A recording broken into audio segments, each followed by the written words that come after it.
ಯಾವಾಗಲೂ ದೇಹದ ಗುಣ ಹೇಗಿರುತ್ತೆ? ತಾಮಸಿಕವಾಗಿರುತ್ತೆ. ದೇಹದ ಗುಣ ತಾಮಸಿಕ. ಮನಸ್ಸಿನ ಗುಣ ರಾಜಸಿಕ.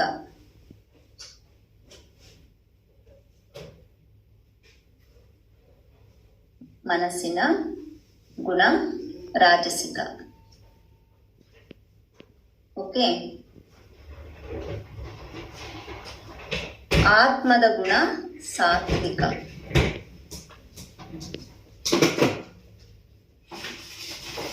ಮನಸ್ಸಿನ ಗುಣ ಸಾತ್ವಿಕ. ಸಾಧು ಸಜ್ಜನರ ಸಹವಾಸ ಮಾಡಬೇಕು ಅಂತ ಹೇಳ್ತಾರೆ. ಹೌದಾ?